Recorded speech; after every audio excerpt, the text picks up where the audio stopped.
I don't care. I know where David Penn's buried all of his bodies. It's time shit got real. I think it's a psychopathic twat.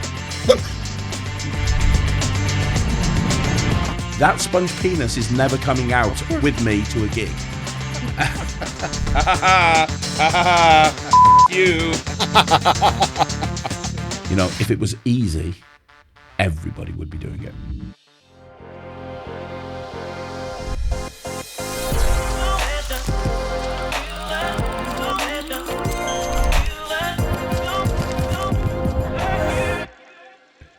Hello guys, welcome to one more Magic Inside podcast.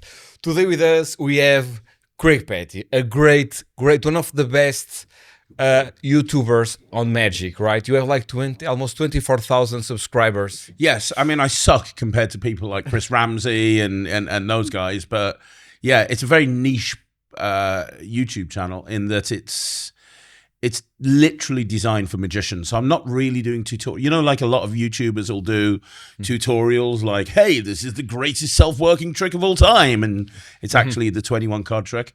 I don't really do stuff like that. I'm not going after people that don't know anything about magic and looking for tutorials. My channel's more about advice for people, whether they're beginners or you know, like pros, and it's everything I wanted to see in a YouTube channel when I first got into magic. So it's stuff like reviews, it's advice videos, you know, like how to approach people at a gig, how to walk on stage, how to very useful information, very useful information. Marketing, how to do SEO, how to do PPC, you know, how to optimize your website or whatever. So it's all advice, and every week I do interviews with people. So there's weekly interviews, and you do this because you love magic. I mean, you are not charging people for this content. So you are doing that because you like and you love what you do, right? I mean, and I'm stupid, really, is the main reasons. But yeah, it's a lot of hard work. That I didn't realize how hard of work it was when I first got into it, and I carry on doing it because people like the content, honestly. And I say to people, if it wasn't for the subscribers to the channel, I wouldn't be doing it. So the fact that there's people that watch it every single week, and you know, I see the stats going up and up and up, that's why I do it, because a lot of people don't realize with YouTube, it can be very disheartening, especially when you first start on your YouTube journey. You know, like you put all of your time and effort into making a video, and it's very hard making a YouTube video. You know, you have to think about the content, you have to script it, you have to think about what the point is, you have to edit it. It's a long thing to do. How many videos do you do per week? A lot. About 27 on a good week. 27. Yeah, including shorts, but a minimum of 14. But we aim for 27 wherever possible. That's unbelievable. It's amazing because it's a lot. And me and Arthur watch you since the very old days of the Wizard Magic review. I had hair back then. Yeah. So, how many episodes have you recorded with David Penn? Like hundreds or hundreds and hundreds and hundreds. So many magic products passed through your hands. No. Yes. I mean, working with Dave was amazing. It really was. The origins of the Wizard product review, and a lot of people don't know this, is he'd just taken over at World Magic Shop with a guy called Jim Trainer, and he was wanting to do something different. And at the time, there were no YouTube reviews. Right. The Wizard product review was the very first one, and Dave had this idea of doing a online review show, and the first episode, which we did, it wasn't the Wizard product review, but the first thing we did is I went and did a video on my own, and it was literally just me on camera talking about these tricks and reviewing these tricks, and Dave was behind the camera, and he kept piping up. He wouldn't shut up. So he was like, I was trying to make a point, and he's like, no, say this, say this, say this. And at the end of the episode, at the end of the thing, we filmed it, and we were like, you may as well just do it with me, because you were like talking all the way through it. You may as well do it with me. So we sat down on the sofa and we did it together, and you know, it was amazing. So you are originally the face of the Wizard product review. Oh yeah, it was me and Dave Penn for years, yes. for years and years and years. And then you know, we went our separate ways, and the Wizard Product Reviews continued, which is great. And For people that don't know, you are not. There is not a fight between friends. You are still good friends. The thing David is that- Penn's an asshole. No, that's it. No, Dave's great. We're the best of friends and we're the worst of enemies, and we're always there for each other, and we always support each other. And he'll ring me up out the blue and just say hi, and I'll ring him out the blue. And it's amazing to see. He's always been very successful. I've always looked up to him, but how he's gone on from strength to strength to strength is just incredible. He's a great guy. He really is. But yeah, there was no animosity between me and Dave when we went our separate ways. I just had to, I'm happy to talk about this, but I had to move on. It got to a point where it was... Yes, and difficult. family and everything. Yes. Yeah. Because these kind of things took a really long time. Take a really long time to film, to record. Yeah. And you need to practice the tricks. You need to. And people don't realize, everybody, because I was kind of almost the face of World Magic Shop back in the day, everybody thought I was paid to be on their payroll, but I did the Wizard Product Review for free. I did it because I was hanging out with my mate Dave Penn. Yep. And we were just hanging out looking at magic tricks. It wasn't a paid gig for me. It was a fun thing to do with a friend. And some people know, but a lot of people don't. I don't drive, never have, never will. It's you don't want me on the road. It's dangerous. So because I don't drive, obviously I've got to get places various different ways. And it was fine when they were in Birmingham. When I first started doing the Wizard Product Review, they were just down the road. And then they moved and they moved and they moved, and it ended up in Northampton, it took me about 3 hours to get to Northampton in the morning. So 6 hours of a day just to record that. And then we spent the entire day filming and recording and so on and so forth, and then having to get back. So I would leave at like 6 o'clock in the morning. I'd get back at like 9 o'clock at night. And the day before, I'd probably be watching DVDs because I'd need to learn how these tricks work, because we always performed everything that we learned. So it took 2 days out of my schedule, which was fine when I was sitting around doing nothing. But when I was actually trying to do something, it became more problematic. So it's life. Yeah. It's life. So that was a big reason. There were other reasons as well. I'd released a trick called Red at the time, which we can talk about, and that was a mitigating reason as well. I had a kid. That was another thing as well. There was a bunch of different reasons, but I just kind of moved away slowly. And yes, you moved away slowly from the magic community, especially because of this release called Red. Yes. Well, let's get into that. So yeah, I got. Let's get the controversy started, right? Yeah, fuck it. So there's a few reasons why I left the magic community, and one of the reasons was I had a lot of controversy going around at the same time. The first thing was, and I was always the controversial character on the Wizard Product Review. I was always the person doing the dumb shit. And so I was always the person that was getting in trouble. I remember being in trouble with Wayne Dobson and Jeff McBride over... Really? Oh, yeah. Because we got into an argument with Wayne Dobson and Jeff McBride, and that divided the whole community. And we got accused of bullying Wayne Dobson back in the day. Me and Dave Penn got accused of bullying Wayne Dobson.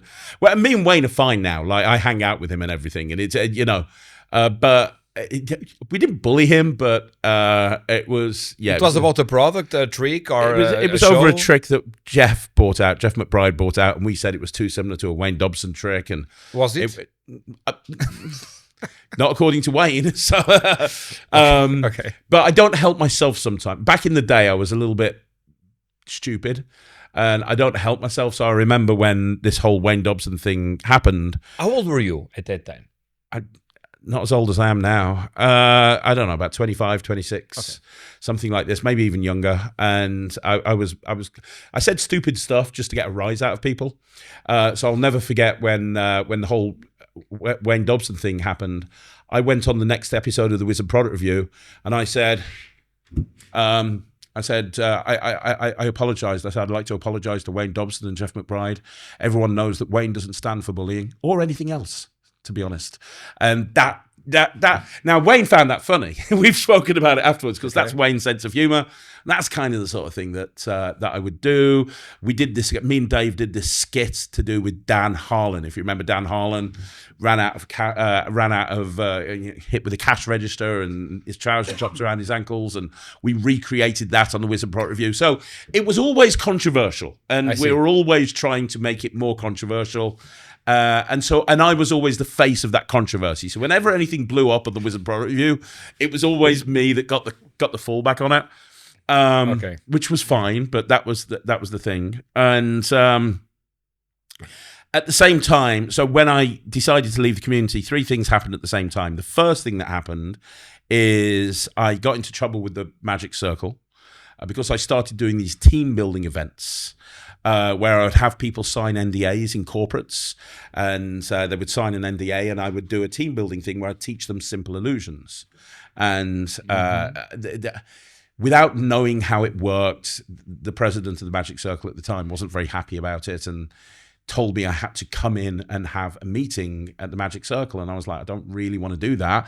That's a long way for me to go. Can't I just run my business? And they were like, no. And I said, well, I seem to remember me telling me to take his membership and shove it. So I got kicked out the Magic Circle as well. That happened at around about the same time. For the second time, okay.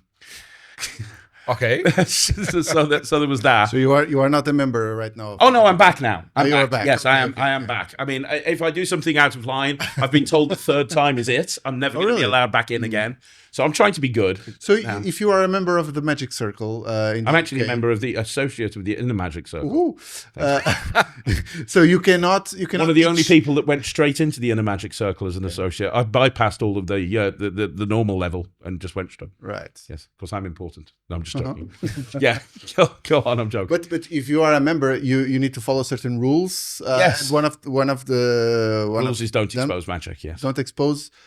But it's quite common to teach these kind of tricks. I mean, you are not teaching like these great illusions, or you are just teaching small things, simple things, I assume. And even that you cannot? Yeah, no. You come to Portugal, because in Portugal it's like no one cares. There you go. Teach whatever. That's the problem. I tend to do stuff. At least back in the day, I used to be very controversial, maybe less so these days. But yeah, and then the other thing that happened at the same time is I bought this trick out called Red. And that was the big thing. And even to this day, it gets held over my head. So Red was a trick that I bought out with World Magic Shop. Turns out it was called New Wave Prediction. It was basically a rip-off of a trick called New Wave Prediction by Bob King. And I had learnt this trick years before. And in my head, I'd forgotten that I'd learnt it. And I basically recreated it and marketed it as my own trick. But there were like posts on an old magic forum called Magic Bunny where I was talking about how I love this trick, New Wave Prediction by Bob King. So that was the problem. The problem was, but in my head, like I would swear on a stack of Bibles right now that I'd never seen that trick before, except I know that I did. I just don't remember it. Like, because the problem is I've seen so much magic. I've got so many magic books. I just forgot. But the problem is, and this comes back to what I was talking about on the Wizard Product Review, I was always the controversial character. Me and Dave Penn had this kind of relationship where Dave would wind me up and then just point me at the camera and say, go. So I was always the person that was calling people out on ripping tricks off. Oh, how dare you bring this trick out? This isn't yours. This is so-and-so's. So when I did it with Red, it was kind of open season a little bit. And magicians started to attack you online? Oh, yeah, massively. I mean, some of the videos that are out there, even now, there's about an 80-page thread on the Magic Cafe if you can be bothered going back and looking at it. The Magic Cafe is normal. It's a crazy... as I told you, I don't go there. I mean, it's so toxic. It's ridiculous. It really is. Yeah. I mean, because you copy the magic trick, but it's not a cancer healing machine. I mean, it's a magic trick. I think that sometimes people make out of it like it's the end of the world and the world is ending. It's a magic trick. Yeah. I mean, you copied and you said that you copied. So I mean, like here's the thing, right? It's there are so many people that bring like hands in the air. I shouldn't have bought out Red. Absolutely. Yeah. But here's what happened, right? We found out very, very quickly that it was New Wave Prediction. The owner of the rights to New Wave Prediction was Michael Webber. Michael Webber had the rights to New Wave Prediction. It was pulled off the market immediately. All of the stock was destroyed. I made a public apology, and Michael Webber was given money to make up for the fact that it was bought out. So within a couple of weeks, we'd fixed it to the best of our ability. So, and yet still the community was coming down on me and coming down to me. And I see tricks coming out these days, and I'm like, that's a direct rip-off of that trick, and nobody's saying a thing to the guy. It's like, and the problem is, Red comes back and haunts me to this day. Whenever I get into an argument with people online, because occasionally I argue with people online, whenever that happens, Red always comes up. And unfortunately, the problem is most of the people that bring it up weren't even around when it happened. They're just like literally bringing stuff up that they know something about, but not enough about. But it was all fixed within 2 weeks. But yeah, there was a lot of hate. There was a lot of death threats. Oh yeah. it's a card trick, guys. It's a card trick. There was a lot of stuff. So, and so it was a perfect storm. A lot of things happened at the same time. The first was I was getting fed up with traveling 2 days, basically having 2 days out of my schedule to do, filming the Wizard Product Review. At the same time, I had the Magic Circle thing going on over my head. At the same time, I had Red. Mm-hmm. And I was kind of like, why am I still filming the Wizard Product Review? And why am I still trying to bring magic out to the community when it's obvious from the posts and everything that I'm seeing online, don't particularly want me to be here? And I was kind of umming and ahhing what to do about it. And at the same time, my wife had some good news for me. She came home one day, right in the middle of when all this was happening. She came home and she went, I've got good news and bad news. And I was like, what's the good news? And she said, I'm pregnant, which was amazing news because we've been trying for a long time. She was pregnant with who is now Ryland. A lot of people know Ry. Mm-hmm. I'm pregnant. And she said, that's the good news. The bad news is you need to make this magic business work for you or go back and get a proper job. Because here's the thing, and I'm going to be completely honest with you. I was the laziest magician in the world. I did nothing. I would go out and do the odd gig or two. I didn't push. I didn't market. I didn't try. I didn't need to. My wife had a great job. She was a teacher, deputy head or something of a primary school. So you don't even know. She taught kids. I ain't got a clue. Yeah. But she made good money. That's all I needed to know. She made good money, so I didn't have to go and work because she basically kept me, and so I could just sit around and do nothing. And I was very lazy. One of the things that I still think to this day is one of my proudest achievements is in one 24-hour period, I watched the entire season 4 of 24 in real time. You watch what? 24. Do you remember 24? Jack Bauer? Yes. Yeah, I watched season 4 of that in one day. Like, that's how lazy I was. I literally would do nothing. And I didn't need to because we had this income coming in from her job. So when she turned around to me and went, sort your life out because I'm not going back, I was like, oh my God, the magic community seems to hate me. This whole Red thing's blown up in my face. I've been kicked out of the Magic Circle. I'm spending all of my time filming a review show where people don't particularly want me on it at the moment anyway, and it's taking up all of my time. And if I'm going to actually sort my life out, I'm going to have to spend all of my time on that. And it was a perfect storm. And I said to my wife, I said, what would I do? And she went, well, you don't look happy. You haven't looked happy for a long time. Just walk away. You can still do magic, but just walk away. And everybody has one of those moments in their life where a switch like flicks in your head. That was my moment. That's when I realized that I needed to basically step away and sort my life out. I needed to, if I wanted to give my wife and my unborn child the life I wanted them to have, I couldn't just sit around and do nothing anymore. I needed to actually get up off my arse. And so I did. I walked away from the magic community and I focused on building a sustainable business that meant that my wife could walk away. And in hindsight, it was the best thing I ever did. Because it allowed me to build 2 successful businesses. It allowed me to be in a position where I could take the gigs I wanted to do. If I didn't want to do a gig, I didn't have to. And I needed to step away in order to make that happen. If I'd stayed in the community, which was on the table at the time, if I'd stayed in the community, I wouldn't be where I am now. I wouldn't be where I am. The businesses of yours, it's like entertainment. Yeah. So Two companies, right? yeah. Two So companies. I set up a company called Slightly Unusual, which is an entertainment agency for magicians. And off the back of that, I set up a children's entertainment company called Nonstop Kids. And that's become the UK's largest children's entertainment company. We do, between the two companies, we do upwards of about 15 to 18,000 events a year. And yeah, I mean, it's gone from strength to strength to strength. We're constantly recruiting. We've got, many entertainers that work exclusively for us. We continue to grow. Mainly across the UK. Yeah, UK across the UK. Yeah, we're UK based. And yeah, I built that up from the ground up. Originally, when I set up the businesses, I was doing it with a business partner of mine at the time called Russell Leeds. But Russell left the business probably 2016, 2017. And then me and Sarah carried on. So Sarah is now the managing director of all of my companies. So She's your boss. She's effectively my boss. Yeah. Never make your wife your boss. It's not a good move. But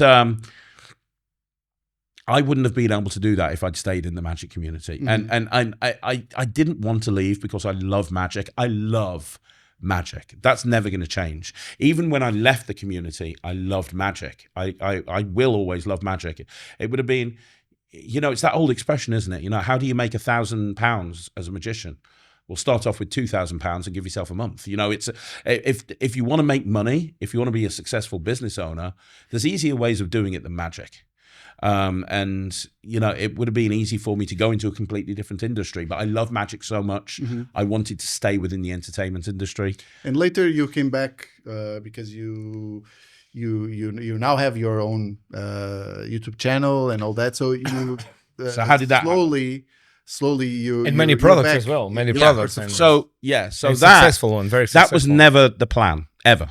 That was never ever the plan. I'd walked away from magic. I was happy to be away from magic, and I didn't want to come back ever. Two things caused me to come back.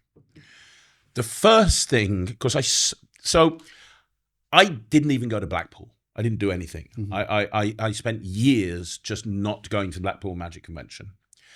And the first Blackpool I went back to was 2020, just before COVID.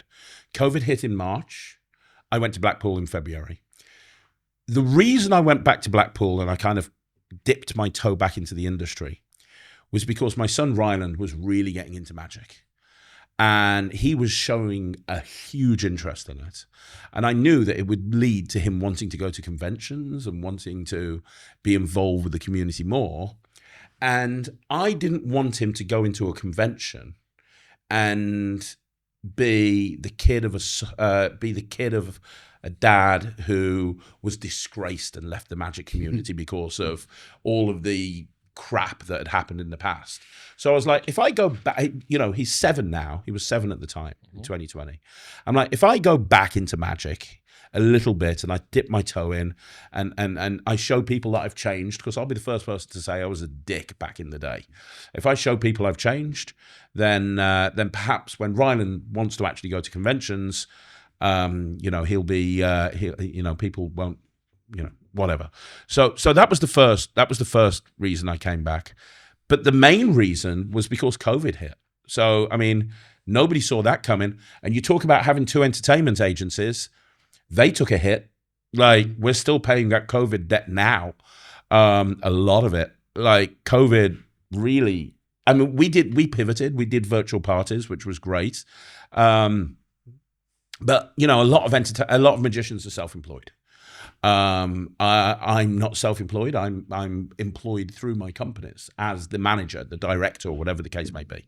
So when COVID hit, I'm sure you were the same in Portugal. There was a furlough scheme for staff. So we could furlough our staff, but we couldn't furlough ourselves without taking the companies and shutting them down. I didn't want to shut the companies down.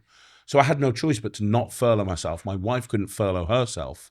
So it was a very difficult time as an entertainment agency, as it was for everybody.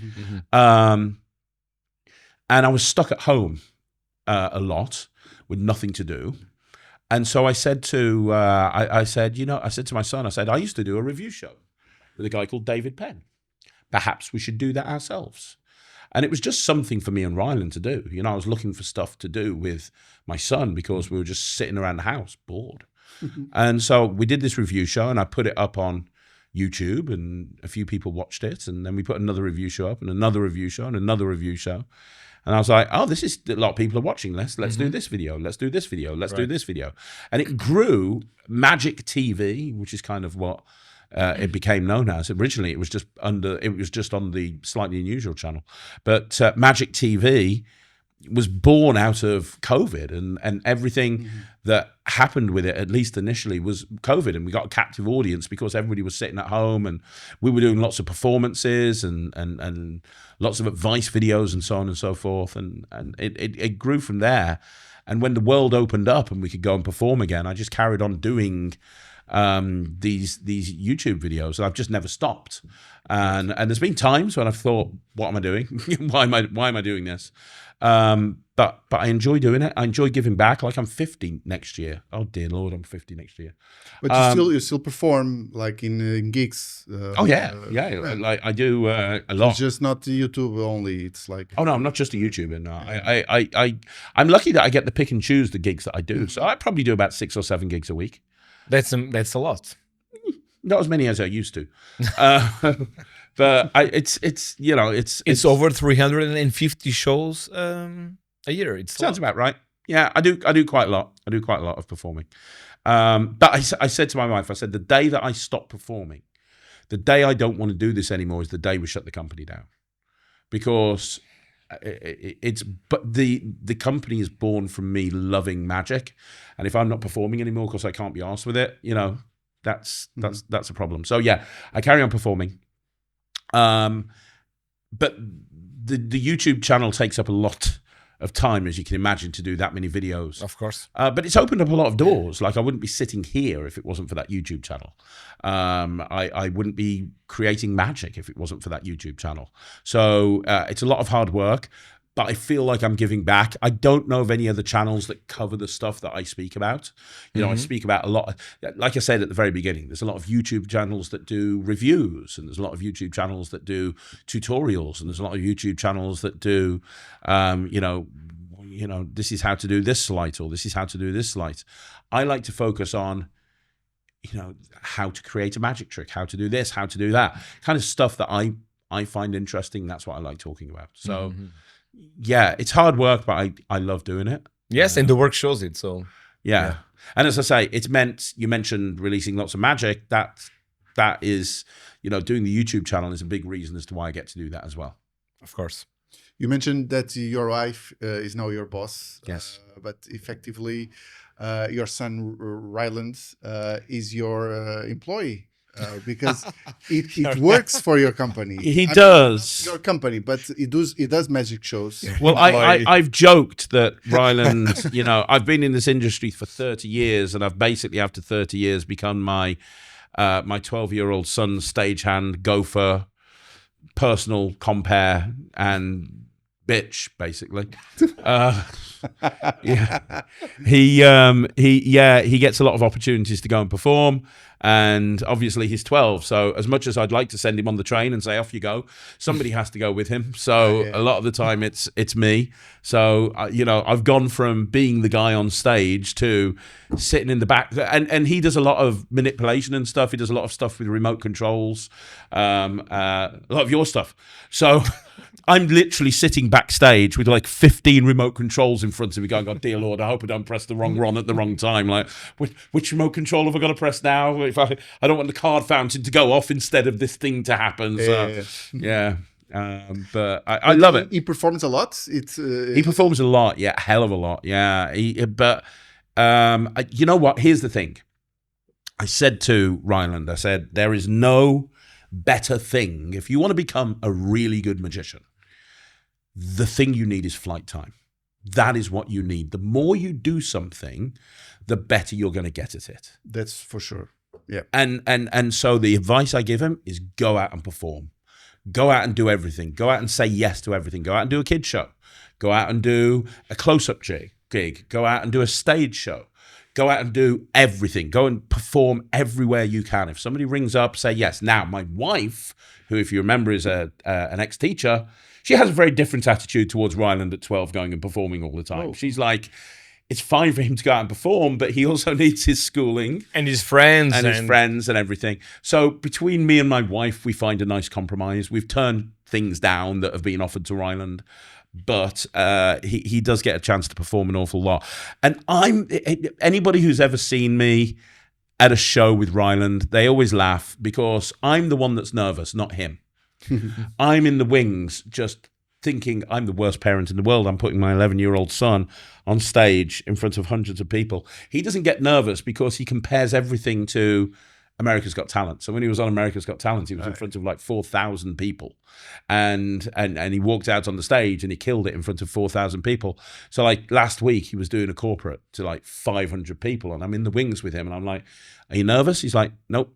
I'm like, "Why not?" He's like, "Well, there's only 500 people there. I've done it for 4,000. It's easy."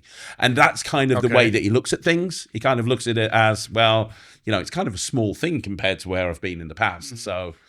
Yeah, but he goes to school, and so you. Yes, he goes to school. He goes to school. If he has to go away and do something, they get him a tutor or something like that, and he does get a chance to travel and do that sort of stuff. Oh, that's great.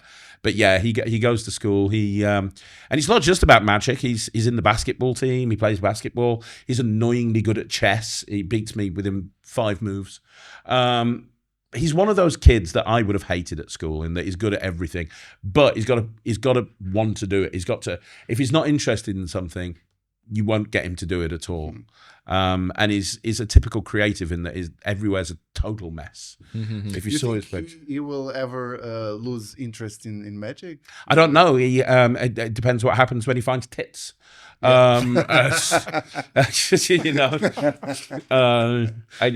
Possibly. I just know he loves magic right now. He performs all over the place. He gets a chance to do stuff that his friends wouldn't do. Like next week, he's traveling up to America for 3 or 4 days just to go and perform in America, which is so cool. That's like how many kids at his age get a chance to get flown over to America, put in a 5-star hotel to go and do a show. And I kind of think to myself, and I've asked that same question to my wife, what will happen if he loses interest? And my attitude is So my dad, I loved my dad. He's no longer with us, but he was my best friend. But damn, he hated magic. Every single day of my life, he would tell me to get a proper job. Because really? Every day. Every single day, he would tell me to get a proper job. He did not support magic at all. He didn't understand it. He's like, "Craig, you've got a degree.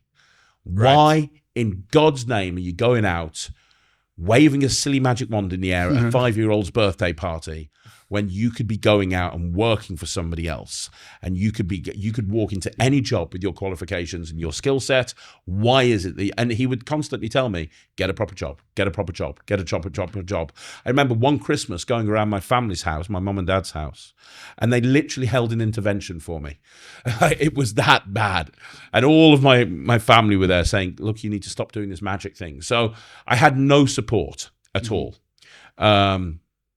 And so I said to my wife, I didn't force Ryland into it. I said, if he shows an interest in magic, I am 100% going to be there and support him in any way that he can. If he wants to do something else, if I can support him doing that as well, I will. In any way that I can.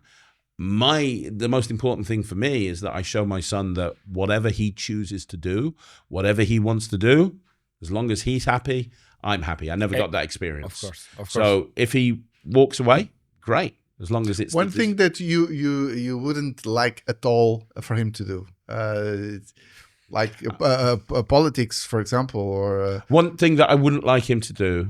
Oh my God, I don't know. Let me think. Drug dealer. probably wouldn't be a top of my with top- magic, like hiding drugs and Yeah, absolutely. Drug mule. I think that would be a bad even thing. worse. Yeah, absolutely. What's this trick released at Blackpool? I don't really know the name, but where you show a bag of coke and then it transforms to I've a seen it. card. It's very visual. Yes. Called bag of influence. Back of something like it, yeah. So with magic you can do everything. So it's, Well, that's it. Yeah, nothing says a quality magic trick like turning a playing card into drugs. That's, Yeah. that's So great. what dreams are made of. You reviewed like literally hundreds of tricks, right? Yeah. Can you name like 3 that you really don't like at all, and the 3 that you love for some reason? Are there some? Okay. Yeah. Okay. So let's go with the 3 that I don't like first of all. There's this trick that came out a little while ago called N-pad. I don't know if you remember it. N-pad. It's a close-up pad. Mm-hmm. And the whole idea is that you have an object and it disappears from here and it appears over there. Mm-hmm. And it's on a sort of a system underneath the pad, and it's the biggest pile of shit you've ever seen in your life. Yeah, because it makes a noise like a cat being strangled to death in a bucket of water. Really? It just literally wouldn't fool a blind monkey. It's like it's like, oh, let's. Can you hear the magic happening? It's terrible. And then when you look at the pad, It's electronic, no? yes, it is electronic. Yes. If you'd have made it, it would have been much better. But as it stands, it is just terrible, just awful. Like there's no redeeming qualities to it at all. It's like a. So what type of objects would you like a coin or coins a and coin, rings, ring all that. and a playing card and stuff. It's the most. It's the biggest pile of shit that I've ever seen in my entire life. So that would be the first one. The next one I would say is there's this trick. I can't even remember what it's called. But no. Actually, I'll tell you one that's dreadful. Peter Eggink, bless his cotton socks, brought out a thing where a coin just appears. It's like C2G or so. It's coin to glass. A coin appears in a glass. So you take a deck of cards, you take a glass, you turn the glass over, you put it on there, you take a coin, you make it vanish, and it appears inside the glass. Mm-hmm.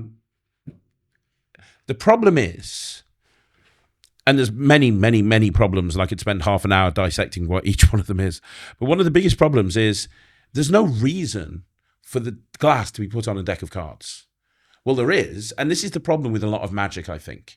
Mm-hmm. The problem with a lot of magic is I understand why things are done from a methodological point of view, but on effect from the audience's point of view, there's absolutely no purpose. Mm-hmm. It's like if you could make a coin appear in a glass, why would you put it on a deck of cards? The deck of cards has nothing to do with the trick. It's not like it's even part of the trick. It's not like you're even doing a card trick. You're not. You have a deck of cards there. You put a glass on top of it. The coin vanishes. It's like it's obvious how it works. It's just obvious. And then it takes like 2 minutes to reset the trick. And there's just so many problems with it. And it was. Give you an example. Okay, so let's talk about your card through window. That's an amazing prop. As you know, I own one. And one of the reasons it's so amazing is because it all makes sense. Everything has been thought through. It's like, hey, you can show both sides of the glass, and you can do this, and you can do this. And the moment that the thing is happening is completely disconnected to everything else. It's been thought through. A lot of the stuff, I'm not talking about Peter Eggink here, but just in general, a lot of the stuff that comes out that I don't like is because it hasn't been thought through. Mm-hmm. It feels like it's a total brain fart. And herein lies the problem. Magic now, there's more magic tricks coming out now than ever before. Like I must review about 10 magic tricks a week, and I can't even keep up with half of the stuff that's coming out. Like I've got a pile of crap that literally is just ridiculous, and I've just got so much junk that I have to review, and so much good stuff as well, but there is a lot of junk out there. Do you buy those yourself? Yeah, I buy everything. I buy everything pretty much. Occasionally somebody will give me something, but generally as a rule I just buy everything myself. And there's so much stuff that comes out And it wasn't like that back in the day. So back in the day, like, you know, when a trick came out, it had room to breathe. These days, if it hasn't hit in a week, that's it. It's forgotten because there's another 15 tricks that come out. And the problem is, it's so easy now to create a product and create a tutorial. Everybody has an iPhone with them, or an Android if you're an idiot. But everyone has a phone, right? So, sorry, everyone has a phone. And so I can literally make a trailer if I wanted to in 15 minutes. I can do all of that on my phone. I can film a trick. I can make a little trailer in an app, and I can send that somewhere. I can make a download in literally a day. I guarantee you there's some tricks that come out through Murphy's to magic shops all over the world. That. Yeah. There's some tricks where the guy has woken up in the morning and he's woken up with an idea. He's put it together. Yep, that works. He's filmed the trailer, and it is literally available as an instant download this afternoon. Mm-hmm. Nobody these days thinks through stuff, and no, people do, but it's becoming less and less. It's so easy to put tricks out there, and a lot of them are kind of trash, and that's the problem. However, having said that, I always, when I review anything, I always say, in my opinion. I remember going back to Dave Penn and myself. I remember David Penn and I reviewing a trick, and we took the piss out of it. It was the worst trick that I'd ever seen at the time. Really? It was an appearing dove, but it wasn't a real dove. It was a fake electronic dove. And it was like, and it didn't look real. It just looked ridiculous. They were trying to pass it off as a real dove. It looked terrible. And me and Dave reviewed this, and we trashed it. We said, it's the worst trick we've ever seen. 2 years later, a guy got through to the semi-finals on Britain's Got Talent using that prop. And if that taught me anything, it's one man's trash is another man's treasure. Right. I could turn around and say, I hate Peter Eggink's Coin Through Glass, CTG, because I do. I think it's terrible. I could say I hate NPAD, which I do. I think it's terrible. However, I guarantee you there's somebody out there that's doing those tricks and that's killing with them. I've seen people do Peter's Coin Through Glass in gigs and do a really great job of it. I imagine there's somebody out there working NPAD. Probably somebody who has a residency in a deaf home, I imagine. But there's going to be somebody out there doing it, I imagine. So I can only say this is good, this is bad, this is in my opinion, right? Mm-hmm. So you never know for 100% sure. But yeah, NPAD, didn't like that. CTG, really wasn't a big fan of that. I'm trying to think of something else that was truly awful.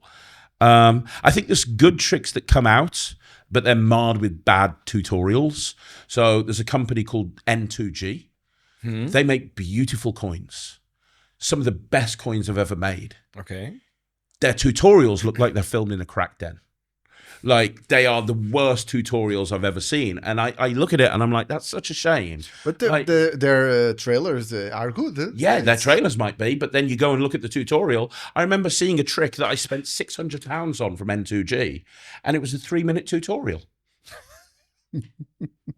Over the camera, shoulder, 3 minutes. I had to watch it 100 times to figure out the trick. What's the effect? It was like their version of Dean Dill's Explosion. Okay. But with Chinese coins, because that's kind of their thing. And it was a great trick. The coins are beautifully made. But the trailers are, the tutorials are just not good. They're just not good. And I think that you've got to get everything right. I think you need to to have a killer winner product, I think you have to have the tutorial right. I think the trailer has to be right. I think the product has to be right. I think the product control, the quality control has to be right. And I think it's a very difficult thing to do, to get all of that correct. Do you remember to really like when you opened the package and you saw how it worked? You were, oh, this is amazing. Do you remember like any trick or? I could make a list of, Tobias Dostal is a genius. Yes, he is. I love his work. Absolute genius. You know what I love about Tobias? every time I see his stuff, it's so good. And outside the box. I'm outside not the box. disappointed when I open up. You know, sometimes you open up a magic trick and you're like, oh, I can't wait to open this up. And it's a piece of double-sided tape and a piece of fishing wire or something. And you're like, oh, geez, really? I've just spent 50 quid on this. And it could be the best trick in the world. I can't help myself. I'm disappointed. I wanted something cool. That's why I love your stuff, because I know it's going to be, it's going to be very... It's not going to be a piece of fishing wire and a stick. You know, it's going to be something. I'll never forget watching a Jay Sankey trick. And he had this thing years ago where he borrowed a dollar bill and he balanced a phone on it. And that was the trick. And I was like, that's quite good. That's all right. I'll buy that. And it was literally a popsicle stick on a pull. And the first 20 minutes of it was like him justifying why he went that route, and he'd 3D printed this and 3D printed that. But I went for a popsicle stick on a pull. Now, it's a great trick. It's a great trick. And unfortunately, I was disappointed. That's an example of something that I shouldn't be disappointed, because it did what Jay was wanting it to do. And it was an accurate description. It did exactly what it was meant to do. Mm-hmm. But as a customer, I was a bit disappointed. I was like, Tobias, never disappointed. Mm-hmm. I remember opening Repro. It's like, this is brilliant. Yes. Liquify Spectrum, Optrix. And the Shadows one, don't recall the name, but... Yeah. It's Silhouette. Really good. Silhouette. Yes. All of his stuff is just bloody clever. It is. And whether I end up performing it or not, I love just doing it. You know, I just love that. I really do. So I'd say that first of all. Extractor Deck, the Extractor Deck by Alakazam. Mm-hmm. That's another one that, like, really just kind of like, I remember Pete Nardi showing it to me at Blackpool when he first released it. And I'd never been so fooled. It's many years. It's many years. It's ago, many right? years, but they just released it last year. They re-released it last year. Because it was him. I remember watching the tutorial of that. It was him and Mark Spellman on that video, I think. Yes. It's really good. It's great. It's very clever as well. Yeah. It's very, very clever. So can you explain to people what it is? Yeah, so the Extractor, and it's back out now. You can get it from Alakazam again. Yeah. Basically, the effect is, and Pete's talked about this openly on YouTube, so I don't think he minds me going through the method, because the method is as cool as the actual trick itself. The trick is you have someone pick a card. They pick a card. They sign their name on it. They put it back in the deck. You put the cards, while they're signing their name, you put the cards in the box. You then have them insert that card anywhere into the deck they want to in the box, and they shut the box immediately. And you put the box in your pocket. And then you tell them the name of their card, even though they could have had any card and you were looked away the whole time. And then you reach into your wallet, and inside your wallet is their signed card. It's incredible. And how it works is it's a special deck of cards inside a box, so that when you put the card through, when they put the card into the deck in any position, it gets fed to the outside of the box. So you can steal it as a way. Very clean. Yeah, it's very clean. Brilliant. And I think that for me is, I like buying tricks where there's I look at it and I go, oh, that's so clever. Of course. That's so clever. I mentioned it to you. I don't know, just saying it because it's your thing, but fast forward. Mm-hmm. I've always been a big fan of the baby gag. Yes, Victor Sands is a genius. Victor Sands is a genius. Yes, and I've always been a big fan of the baby gag, and this is the best baby gag ever. It's, first of all, but every part of it is clever. The force is genius. You could have very easily gone, well, use digital force bag and just name a number, but you didn't. The force is just bloody clever. And then the moment where you just take that thing out and the baby gag, and then the fast forward concept and pressing the fast forward button, everything is so incredibly well thought out. I think I actually went on record. Me and Ryland just reviewed this, and I both of us said this is probably so far our favorite trick of 2025. Mm-hmm. It's great. Yes. Actually, Victor was seated exactly in the same chair as you when I saw it for the first time. And I was like blown away with it. Yeah. It's so good. It's so great. And there's so many different ways that you can do it. Yes. So many, it's brilliant. And Victor is a great guy. I mean, we love him. We also released New Wave with him. I which reviewed is- that, and we gave that a great review. He fooled me so badly. The first time I saw it in Blackpool, then I ended up buying the rights to him. But he fooled me so badly with it. I was with you too, remember? And we saw that, and it was unbelievable. Yeah, it's killer. Yes, It's he's a killer. genius. He's a genius. He really is. He's an amazing guy. Amazing. He really is. So fast forward is something that, and I'm not just saying that because I'm sitting here. Fast forward is really, really, really, really, really, really good. So yeah, fast forward is one that sticks in my mind. So I see a lot of stuff, but yeah, anything by Tobias Dostal is a win for me. The Extractor Deck and Fast Forward, those are the three that spring instantly to mind Right. right now. Do you usually do like in your gigs commercial tricks, or you have your own routines with your own stuff? Or I perform with others? Yeah, I have a so when I'm doing close up, I'm normally working on my next product or my next couple of products. So, you know, I'm not going to give anything away, but I'm here with you guys here at the moment because I'm filming a product that you've been producing and with Chris James. And I you know, we've been filming all day today. You know how many routines there are.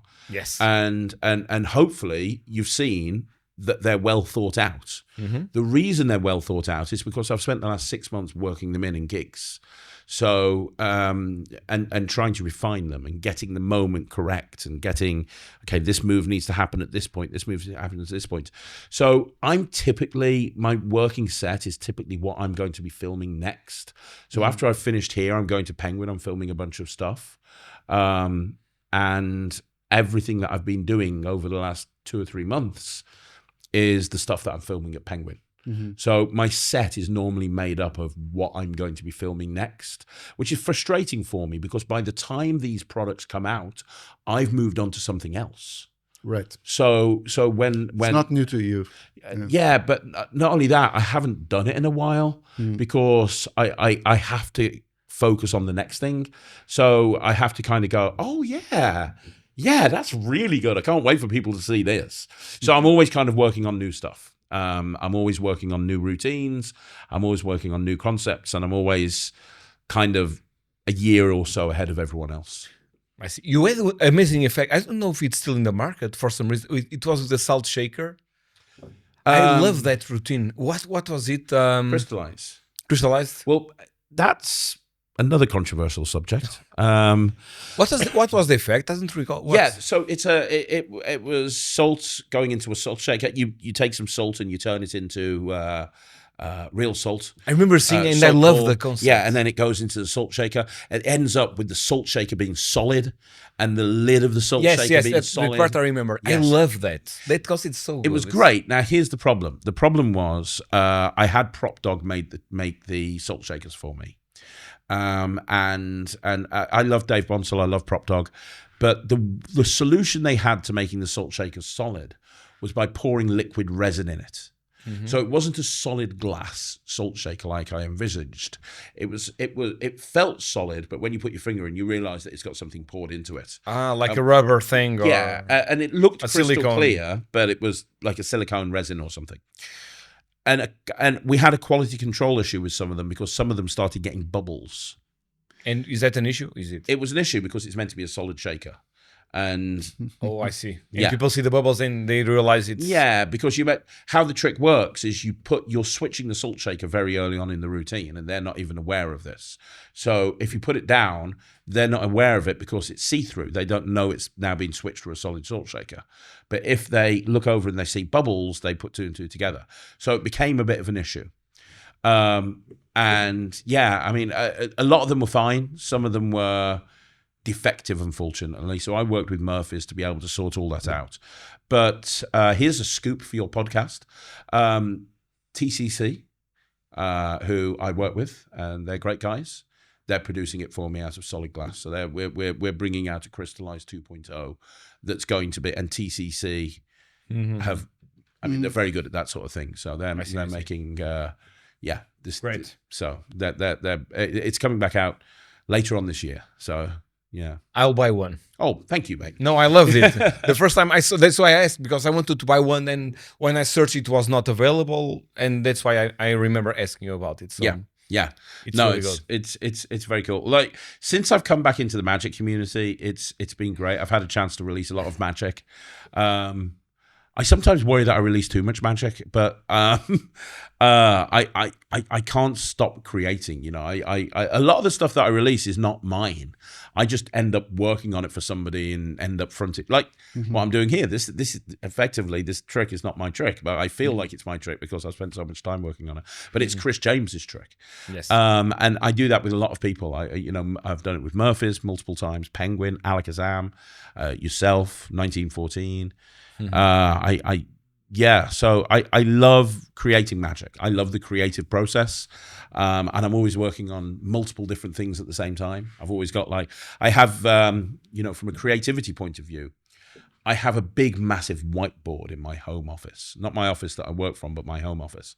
I have an office at the bottom of my garden, and it's full of Magic. It's just full of it. And I'm not talking about tricks. It's full of everything that I would need to create stuff. So I've got all, roughing fluid and plasti dip and 3D printers and stuff. So it's like my little workshop area where I'm prototyping stuff. Yes. And I have the biggest whiteboard you've ever seen. It covers the whole of one wall. And I've got it divided into sections. And one section are just ideas that I've got. And I don't have a method. I don't have a way of doing it. I just have, wouldn't it be cool if this? And so it gets written down. Then the next column is if I've got a method for it. So I might move it to the second column. If I'm looking at that and I go, oh, I've got an idea, boom, move that to the second column. That's where the idea, but I need to make it, or I need to come up with a prototype for it. And then the next column is I've got a prototype for it and it works. So if it gets into that column, now I'm working it in. And at any point, it could go back to the beginning if it just doesn't work. And then after I've worked it in, and then the next column is, right, okay, this now feels like it's ready to show a production company. So and I think on this whiteboard, this creativity board, I've got about 95 things in various different columns. And some of them a lot of them will never see the light of day. But I think one of the most important things to creativity is don't get stuck on one thing. The amount of times that I've right, okay, I need to do this. I don't know how to do this. This is something that's outside of my skill set. I don't know how to do this. So I'll just leave it and I'll come back to it 2 months later. And now I've got a solution for it. Of course. I think if we just try and do one thing and just that one thing, it's and the other thing that I think that people struggle with creativity is having the initial idea. For me, method is not important. The most important thing is the idea. Of course. How would it look if we did this? What would it happen if we did this? I haven't got a method for it. I might never have a method for it, but I would rather put that on there and just have it there, and then hopefully at some point I can move it along the board. So you often start with the idea, not the method. The method for me isn't important. The idea is the idea. That's the single most important thing. Because that's the hardest thing as well, isn't it? Trying to think of something completely, new and different. I mean, yes, there's so many new ideas coming out all the time.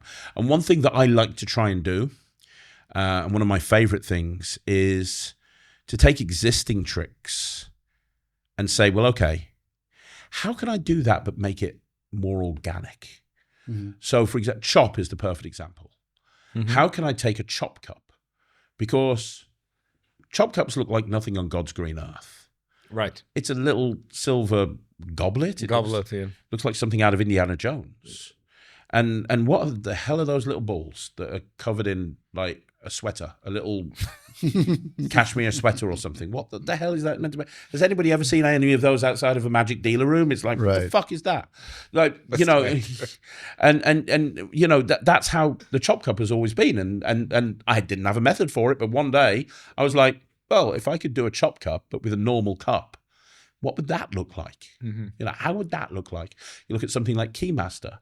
Well, what would happen if there's this trick, which is Holy Moly by Jay Sankey. It's an amazing trick, but uses washers. I don't have a residency in B&Q. Washers aren't going to be a useful thing for me to carry around.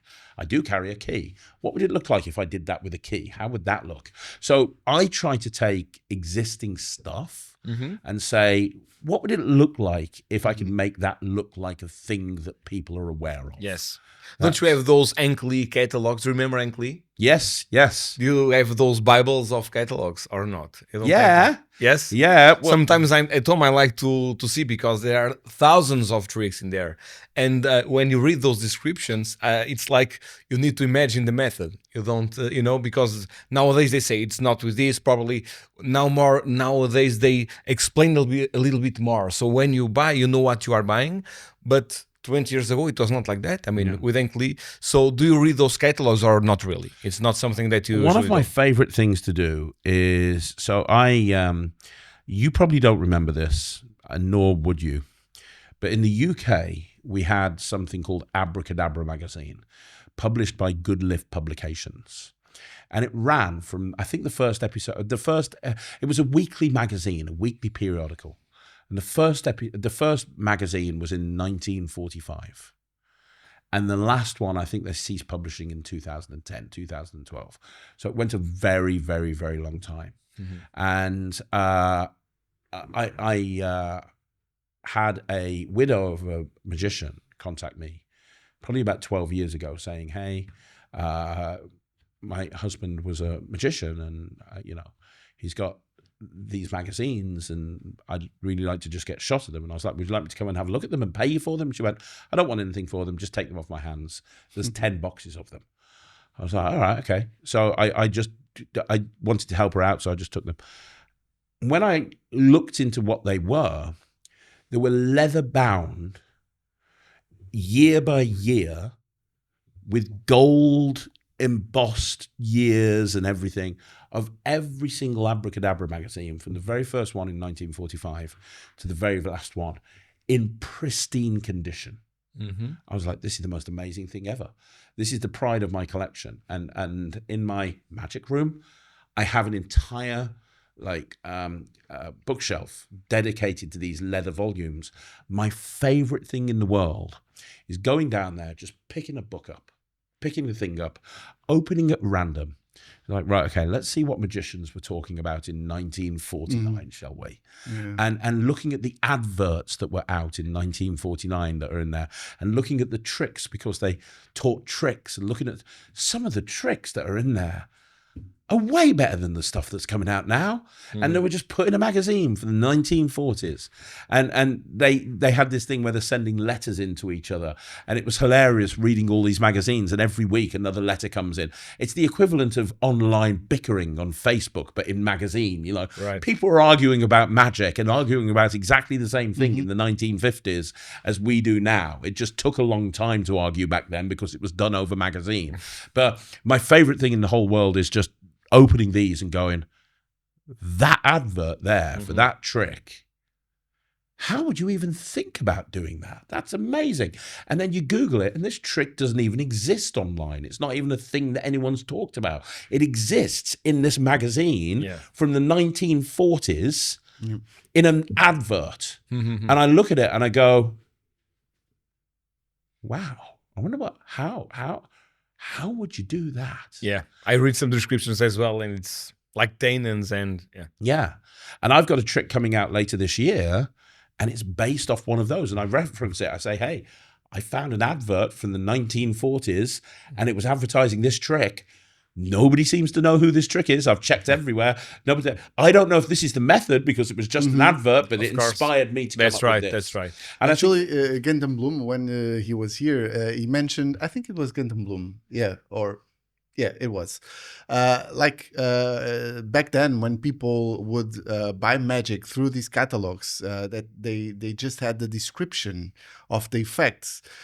From the time that they ordered, by filling up a form and in a letter, by the time they received the trick, you would imagine yourself doing that, and you would come up with routines for that effect. Nowadays, it's not like that. Nowadays, it's so fast. The moment you order on the website that you receive it, that you don't have this this exercise of imagining how you would perform that, how it would look on you, and so I think that also is lost nowadays because everything is so fast, and you buy it, you see the method, drawer immediately. I agree. And I get a question on my channel all the time. People say, I want to learn a trick and I want to make it completely different to what anyone else is doing. How can I do that? And I always say to them, don't look at the latest stuff that comes out. And I know that we all share a common hatred of the Magic Cafe around this table. Mm-hmm. However, the Magic Cafe is useful for one thing. It has been going for a very, very, very long time. The database is amazing. And the latest and greatest forum has been going for a very long time. And I always say to people, go on the latest and greatest forum, go back 15 years and look for a thread that has at least 30 pages on it.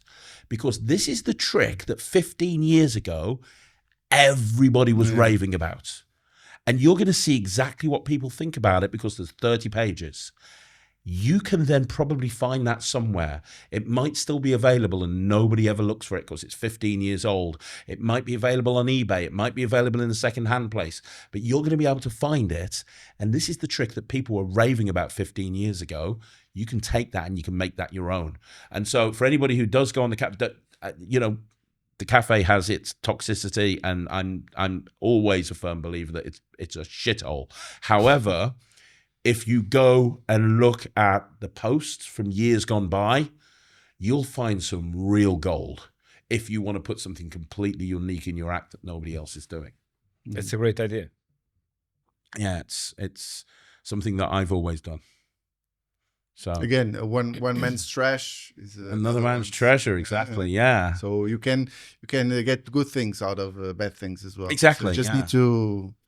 And I you know, and you can't like anything. You can't like everything. You just can't. You know, you know, I mean, I just bought out the Atomic Deck, and you know, we've talked about it. We talked about it last night. You know, it's been incredibly popular. It sold over 5,000 units in less than a week, which is insane. It is. However, there's some people that don't like it. It's been very vocal. There's a vocal minority that haven't liked it. There's a load of people who love it. There's 1,000 people in the Facebook group, coming up to 1,000 people that are performing it all the time. But there's people that don't like it, and that's absolutely fine. You can't like everything. You know, if somebody says that the Atomic Deck is not good, it's trash, then that's right. For them, it's no good. It's an opinion. Exactly. It's an opinion. You know, I read somewhere online, that your card through window, somebody said, oh, nobody would do that. First of all, I do it. Second of all, has anyone seen David Penn do it? Like, you know, you can't just turn around and say, oh, you can't do this, because that's not true. You might not be able to do it. It might not fit your style, but there's going to be 1,000 people out there that are going to make that their signature trick. And it's the same with any trick. You know, you can't, you know, it's, and a good producer will always evolve and you know, look at the Universal Smoke Watch. You know, we'll talk about that. You know, the original version. If the original version wasn't there, you wouldn't have this new version, which I think is the ultimate way to produce smoke in your hand. You evolve things over time, and things get better, and things improve. Yes, it's evolution. It's of course, it's what you got to do. It's what you got to do. Yeah. But I have a lot of tricks that come out all the time. Yes, of course. Too many. Yes, it's amazing because you come up with so many routines and so many tricks for the effects. It's amazing. It's amazing. My tutorials are ridiculously long. And that's something that people say. They go, "Oh my god, it's you are a team 1 hour long tutorials." Well, yeah, no, 1 hour in if I'm having a very bad day. There's one trick that's 12 hours long, right? Yeah, that's the Nightshade coin set. Yeah, the what? Nightshade coin set. 12 hours. Why 12 hours? It's a tutorial. It took me 12 hours to explain how to do 60 tricks. All right. I'm just about to film another 4 hours with tutorial for it as well. I've got some bonus routines. But this comes from so when I was getting into magic, it was when the big thing was L&L Publishing. Oh, yes, I remember. I loved L&L Rancho Cordova or something. Rancho Cordova, yeah. I loved L&L Publishing because you know, they bought out something maybe every quarter, and when you bought it out, it was like, okay, here's 3 DVDs, all from Bill Malone or something, and it's like there's 25, 30 tricks. He's going to perform them all in front of a live audience. Then he's going to explain how they all work. Yeah, some Tommy Wonder. Tommy Wonder, the list got Jay Sankey. The list goes on and on. Yes. Mark Leverage. I mean, it's just the best, the absolute best. And we've missed that these days because the multi-trick DVD that came out all those years ago, you don't see that these days. Now it's a single trick. Yes. And I remember speaking, you know Paul Gordon, the Kardashian from the... Yes. I remember speaking to Paul Gordon, and he told me a story about how he was demming on his dealer stand. And a guy came up and he went, what have you got? And Paul was like, well, I've got this book, this book, this book, this book, this book. I was like, I don't want books. Oh, okay. So let me show you a trick. So he showed him a trick, and the guy was like, I want to buy that trick. That's the best trick I've seen at the whole of Blackpool. And he's like, well, it's in that book, page 27. I don't want to buy a book. Do you know what I mean? And it's like people gravitate towards instant gratification. They want the physical product. They don't want to put the work in, you know, or whatever the case may be. And unfortunately for Murphys and wholesalers and production companies, and you'll know this, it's better to have a physical product, because if you can't, it's going to get pirated. If it's a download, it's going to get pirated, and so on and so forth. So my solution to that is to work with production companies and give them their physical product, but then give them 7 hours of tutorial for it. And I feel like I'm doing the L&L thing, but I'm basing it. Right. Like, so the thing that we've been filming, there's like 25 routines. Yes. It's hours of tutorial, but it's all about this one thing. I found a loophole. I'm able to do the L&L style product, but by doing it about one physical product. It's my loophole. It's why, you know, you are very good at it. So it's nice. It's very nice. And I believe that it goes back to what I was saying earlier, which is I think that there's a lot of brain farts released these days. I think there's a lot of people that bring tricks out that they're not worked in as much as they should be or they could be. I don't understand. And no, actually, that's a lie. There's certain things that has one use. Like again, the card through window is a perfect example. There's only so much you can do with that thing. It's going to be a card. It's going to go into a window, right? What else can you do with it, right? You give that to me, I'm going to come back to you and go, right, this is the one trick. This is how you do it. What else can you do with it, right? Well, David Penn proved. Well, yeah, okay. David Penn proved everyone wrong with that. But yes. The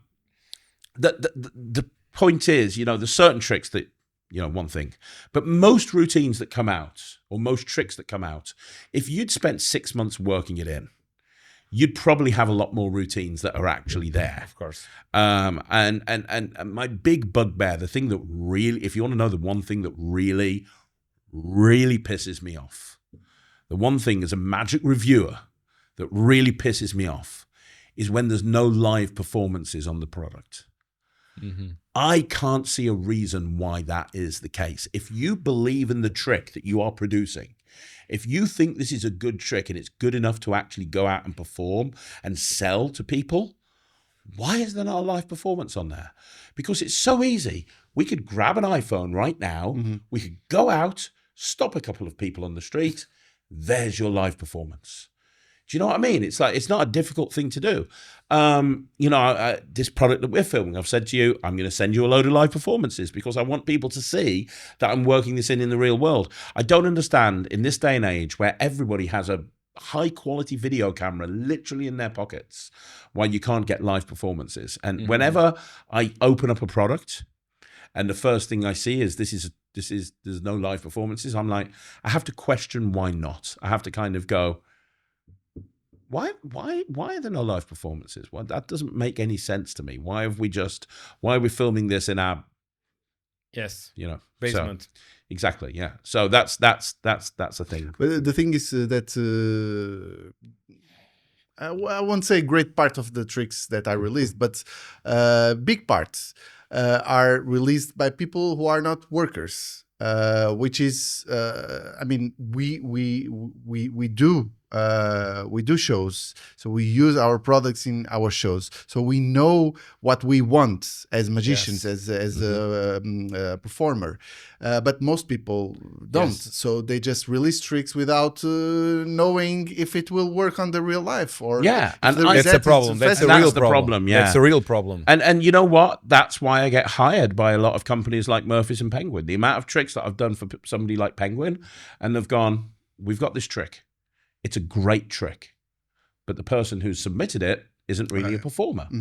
And we've got no ideas for it beyond it does this. And I'll take it and I'll go, right, okay, now we can do this with it.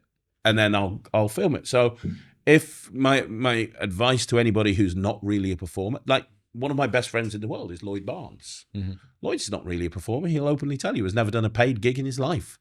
That's why I've been involved in some of his products, because you know he finds a way. You know and I think that's what you've got to do. I think that if you're not a performer and you want to be a creator, there's nothing wrong with that.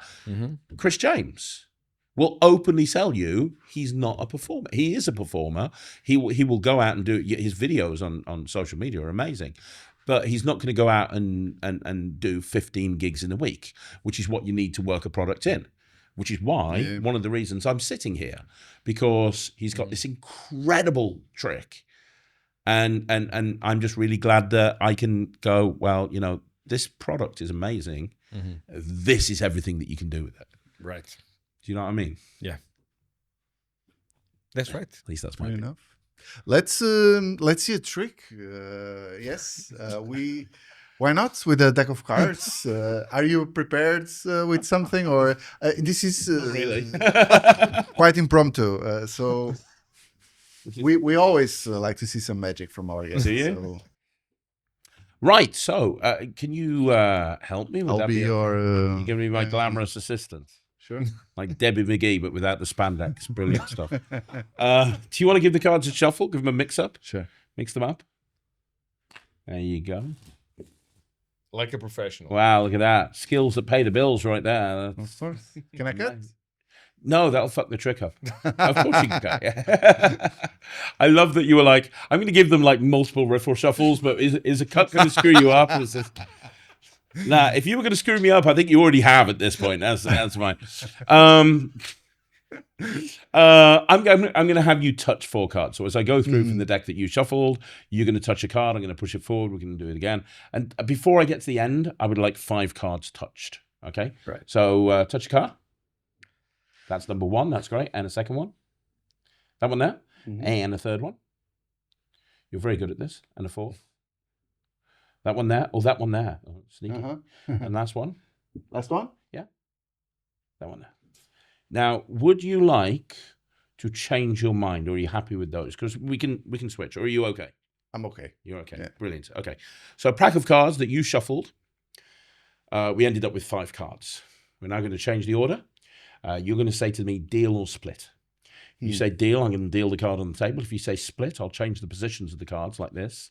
So this is split, that is deal, okay? So deal or split? Split. Split, and again? Deal. Deal, and again? Deal. And the last one has to be deal. So we change the position of those 2 right there. Let's do it one more time. Deal or split? Deal. Deal, and again? Deal. Split. And Deal. deal. So this time we change the position of those 2. Right, so think about this. Pack of cards shuffled by you. 5 cards from 5 different parts of the deck taken by you. Cards mixed up multiple times. No one can know what these cards are or what the order of these cards are. Would you agree? Yes. Let's have a look. We have the Ace of Clubs. We have the 2 of Hearts. We have the Jack of Spades. We have the 5 of Diamonds, and we have the 3 of Clubs. Now, if I told you that around about 10 years ago, I knew exactly what those 5 cards would be and the order in which you picked them, would you believe me? 10 years? Yeah, 10 years ago. Because 10 years ago, I made a prediction. I really did. And you could have picked any one of these 5 cards. You could have shuffled. You took any 5 cards out. You could have put them into any order. But I really did know that you'd have the Ace of Clubs, 2 of Hearts, Jack of Spades, 5 of Diamonds, 3 of Clubs. And to prove it to you, 10 years ago, I made a prediction. It's a permanent prediction. It's over here on my arm. It's the Ace of Clubs, the 2 of Hearts, the Jack of Spades, the 5 of Diamonds, the 3 of Clubs. Amazing. It is amazing, isn't it? It's astounding. I'm so glad you picked first 5, else I would have been screwed. So that's good. But you know, if we do one more, I tell you what, I'll do this. I'll cut packets of cards onto the table like this, as I do. Anytime you want to, just say stop. Stop. Right there. Are you sure? Can you look at that card? Sure. You got it? We'll leave it down in the middle. There we go. 52 cards. I have got another arm. If I told you that you had your card written on this arm, would that be good? Yes, because I know you. What was your are card? capable. Queen of Hearts. Yeah, the Queen of Hearts. And there you go. I said, would you be impressed if you had your card? That's your card. That's your card. But there is an arrow pointing here to this side. You said the Queen of Hearts. Okay. There you go, Queen of Hearts. Boom. That's really nice. There's a fine line between art and insanity, and I feel like I just skirt the surface. Do you have tattoos anywhere else, like besides the 2 arms? Have you got time? I'll show you. It's a personal question, but you don't want to know if you're the king of clubs. That would have been a horrible situation for all of us. Depends on the gig you are performing, of course. Yeah. So, no, they're just on my arms. And although I am thinking about... So, here's the thing. So, I do an illusion show. And the assistant in my illusion show I've worked with for 15 years. I know her probably as well as I know my own wife. And her name is Kat. And as well as working with me in my illusion show, she is one of the top tattoo artists in the UK. And she is incredible. She runs a company called Catapult Inc. And she has literally tattooed me in the past, backstage, while we've been waiting to go on stage. So every single tattoo is designed by Kat, and every single tattoo has a personal meaning and also does a magic trick. So this one here, this does several magic tricks, but also it's my kids' dates of birth. My son, Ryland, was born on the 12th. That's the 1-2 of November. That's the 11th month, the 11th card, Jack 11. And my daughter was born on the 5th of March. So that's my kids' dates of birth. This one over here, these 5 dice or these 6 dice are my mom and dad's home phone number. They've died now, but I used to call that number all the time. This right here is that time is when I went for a first date with my wife, and it's also a timing force. So there's a whole bunch of different stuff that I do. And my wife lets me have as many tattoos as I want as long as they have that personal meaning. And then I had the wonderful idea, and this is a true story, I had the wonderful idea. I came back from a gig one day, and I said to Kat, I want a Sharpie marker on my forearm here. And she went, why? And I went, well, nobody sees this part of my arm. When I'm doing close-up magic, I don't turn my arm like that. No one sees it. So I can do a pen vanish, I said to her, I can do a pen vanish and then come up here and make it look like I've slapped it onto my skin. And she's like, all right then. So she got me this pen, this Sharpie, which I love doing. And I showed it my wife when I came home. And I said, there you go, Sharpie marker, blah, blah, blah, blah, blah. And she just looked at me and she went, what's the personal meaning that's got? I get everything else. What's the permanent personal meaning? And I went, thinking on my feet very quickly, I went, a Sharpie marker is permanent, like my love for you. And she went, fuck off. And but she let me keep it. So so they've all got a personal meaning. I literally have a half an hour act on my arms. So and the sheep, what meaning does it have? The sheep, the red sheep of Murphy's, that one. Well, I love. So there's more than that. I've got those 2 there as well. So I love sucker punch. It's one of my favorite tricks of all time. I think Sucker Punch is brilliant. And I've got about 12 copies of it because I never want to not have Sucker Punch. I always want to be able to do it. I do it. I have one at home if you want to buy Thank you. Yeah, let's do that. Yeah. It's in my drawer. Yeah, let's do that. But it's a great trick and a great gimmick. It's a great trick. I love doing it. As a coin worker, I can really appreciate Sucker Punch. I think it's great. And these are so the casino chips are for several routines that I do with Sucker Punch. But my wife and I got married in Las Vegas.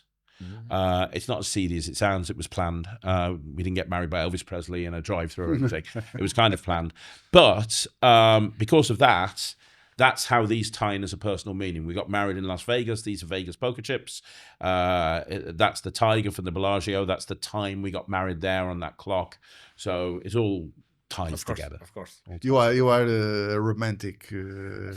Let's not deep promote down. that. Yeah. let's do that. Okay. Anything else, or let's wrap I this don't up? know. Yes. How long is it running? 1 hour and a An hour. half. It's nice. Anything else, Craig, that you want to mention or wants to mention, or? Anything that I want to mention? I am an open book. If you would like me to talk about anything, I will happily talk about it. I will happily spill the beans on anybody or anything. I don't care. I know where David Penn's buried all of his bodies. He knows where I've buried my bodies as well. So it's you name it. You want to talk about? What do you want? I mean, what do you want to talk about? What would you desperately like to know? What would you like to know that I'm here for you. So I'm here for you. I'm here for. I come all the way to Portugal to be grilled by you. It's time shit got real. Let's. What we got? I don't know. Any topics? Any topics you want to talk about? Something controversial? What do you want to talk about? Craig told me today that he loves Eagle Musica. Do you use any of his products? No, because I think he's a dick. Uh, I used to use loops, sure. but now I use ties because they're cheaper and better. From So- Penguin. They are better. Ties by Penguin Magic Yeah. are much cheaper and just as good, in my opinion. Mm. So I used to use loops. That was the thing that I used. I've reviewed his what was it? He brought a Tarantula. reel out recently, a reel thing. Yeah, Ring Flight. Which with, was quite good. I don't do it, but I thought that was good. I thought that was a good product. I could think never it's- get on with the tarantula thing. I wasn't. No. I could never get on with it. I didn't particularly. But I think that his most iconic trick, perhaps it's the Spider-Man? no, the touch, what was the name? The electric touch. I didn't ever really get into that. Really, I know that at the time everybody was doing it. I just didn't think it was. I think it has I something hate shocks. special. I hate shocks. Electric shocks. You do, yes. First of all, I hate being shocked. Me too. Me too. And I hate don't it. think hate it would. I don't find entertaining going to a gig, going, "Hey, hold your finger out." Ha ha ha ha ha! Fuck you! Ha, ha. Which is in essence what you're doing. But for the whole audience. I mean, you shock one person. But you are shocked as well, when you touch. yes, you also but have you the are shock. already aware, so you. No. But you shock one person, but the other person in the group, it's for them the magic is happening. I mean, So it's okay to electrocute somebody as long as the rest of the audience enjoy. So where do we draw the line? It's not electric. It's, I'm going to chop your head off. The rest of the audience are going to love it. You're not going to be too keen, but sucks to be you. Sure. It's kind of like I just don't think it's entertaining. And also, It's then not you've got. I don't think it's entertaining. I think with there's a million different ways of making. with the right approach to it. No, think I don't it think has, so. Someone did the trick to me in FISM. Many years ago. I touched and I had a fucking electric shock. And I was almost smashing the guy. I mean, please don't do that again. Please. Yeah, here's my approach when I'm at a gig. Why would someone Is there a chance that the trick that I'm going to perform will cause offense or annoy somebody at that gig? If there is even the slightest chance of that happening, bearing in mind the single best way to get work is by getting people to book you again. If there is the slightest chance of me pissing somebody off through the use of a magic trick, that ain't a magic trick that I'm going to be doing anytime soon. Because I would rather, because there's a million other tricks that I can do that I'm not going to annoy somebody with. And I just know that there's people out there that are going to get annoyed if I shock them. They will. Sure, but you need to read your audience. I mean, Yeah. and the presentation and everything. So you don't just go to a group of people and shock any people. So you must introduce that. You're laughing, but I think it's very important. No, because when I hate shocks, I don't care if someone yes, but if a magician would approach, how do you read your someone? group, But how do you read someone saying that person? I think you do will this. not Hey, mind my to name's have to be Craig. shocked. Welcome. Hey, my name's Craig. I'm the magician here this evening. I'm here to show you I'm some a magic. shocking Now, I'm going to be honest. illusionist. In a second, I'm going to shock the shit out of one of you. So who here has got high that's one flame way of threshold? Yeah. doing it. Of Let's course. do this. Let's get nuts. You stand in the puddle. Let's do it. Have you got rubber soles on your feet? Because it's going to get fucking crazy right now. It will smell churrasco. Yeah, it's just. I'd rather not do that. I never did this trick. I never owned one. But And here's the other thing. Here's the other thing, right? Here's the other thing. Even if you go to a gig and you've done that trick like 10 times and you don't think there's a problem, how do you know for sure? I remember, I don't do sponge balls at corporates. I don't. I'll do it at a family wedding. I'm not going to do it at corporates because of one reason. I went to a corporate gig very early on in my career, and sponge balls was my biggest thing. And I got hired by this company. It was in an event in London. It was a really big deal that had magicians in the past. That magician wasn't available, so they booked me instead. I went in. I knew I had to make a big impression. I did all of my A-list material. I did the best stuff. I killed it. Had people clapping and whooping and hollering and cheering. At the end of the night, the MD of the company came over to me and he went, "Thanks very much. Really appreciate it." I was like, "Thank you." And he was one of these people that was very honest. And he went, "Look, I'm going to be honest with you. We really liked your performance, but we're going to go back to using the other magician from now on." I was like, "Oh, okay. How come? Is there something I can improve on?" And he went, "I got to be honest with you. You were great. We've had great feedback, but I saw you doing the trick with the little red spongy balls, and I bought my child a birthday gift last week for their 10th birthday, and they were in that set, and she can do that trick that you just did.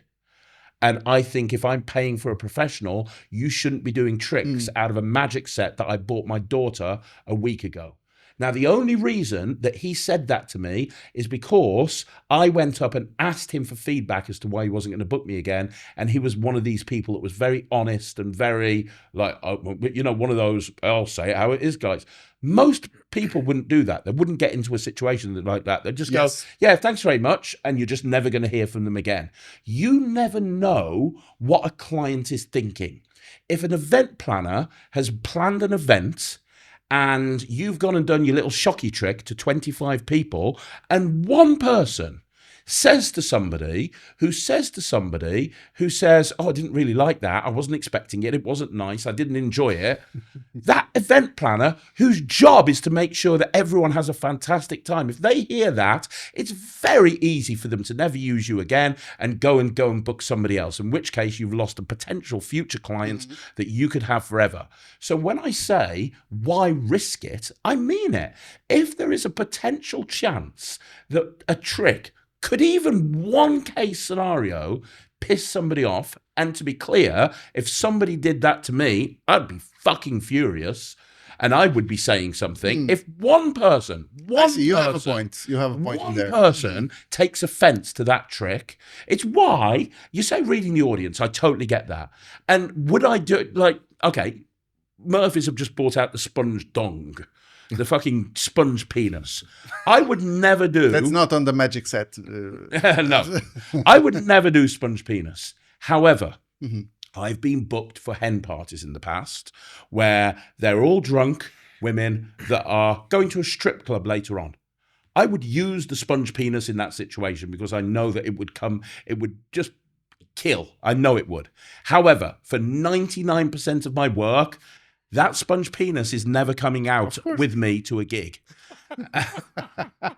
And that is why I would never do electric touch. For the simple reason that I don't want to risk that one potential chance. Because, right, here's the thing. My biggest clients in my company, we talked about my companies, my biggest client they probably, the contract I've got with them is worth about 100,000 a year. And it's a big theme park in the UK. That one client came as a result of me meeting somebody at a networking event and blah, blah, blah, blah, meeting somebody. If I went to do a gig and one person complained about me shocking, I could lose that contract. Why would I take that risk? Why would I ever take that risk? Why would I ever put myself... When there's a million other tricks that I can do that will have as profound an effect on people, if not more. Like, I can do a PK touch routine. That's not going to piss them off. I can do a million different routines that's not going to piss them off. But when you're talking about shocking somebody... There are going to be people out there, me included, that's going to be pissed off if you do it to me. Because I know it's not going to be magic and it's malicious and you've shot the fucking shit out of me on purpose. I think it's one way of seeing it. You personally hate shocks. Yeah, but I'm not the only person who does. No, you're not. A lot of people doesn't. But I think it's your vision as a as a person who doesn't like it and has experienced it before. Is that people who like being shocked? I don't know, but it's Let's get out the electrodes. Wire ourselves up. I mean, you go first. Drop trousers. Let's put them on the with testicles. the right approach, it's a one way of seeing it. It's not so bad, I would say. If I ever get booked by a fetish company, I will do the electric touch. That is the only time I will ever fetish, do it. What do you mean? You know, weird sex fetish company. You know, if I ever get booked for the European Porn Awards, I'll bring out the. I once got a contact to do a show in a like some sort of a sex party. You know, this is real. And I had to wear these masks like you see on the movies, and I would have to perform. I mean, I didn't get into much details of it because I turned out the gig immediately. But I had to perform for a group of people that were like in a sex party. Did you do electric touch? Because I bet no, I didn't. Did you take your sponge penis? Would be a great opportunity, actually, but no. Yeah, you've done passy dildos. I think it's a way of seeing things. I mean, and as you said before, there is. I mean, if you don't like a trick, but somebody else might see some potential. On it. Look, the bottom line is thousands of people bought that electric touch. Although I don't see anyone doing it now. Right. I mean, do you see anyone else doing it now? No. He's being paid by Musica. You know, there's lots of tricks that came out years ago that people still do now. Invisible deck, perfect example. But it's not comparable. I mean, well, exactly, because with an invisible deck, I'm not going to piss people off. Yeah. Right. But no, I'm not going to ever shock people for entertainment pleasure. Why? Because I said I like the electric touch. No. Okay. But I like the effect overall. It's the thing. But I agree with and this is the thing that I said earlier on. Different strokes for different folks. Sure. You know, I don't like that trick. You like going out and shocking people. That's cool, you know? We get our kicks doing different things. I like cards coming to the top of the deck. So... okay. What were we talking about? How did we get onto that? I have no idea. It's just talking about your sex party. You want to know more?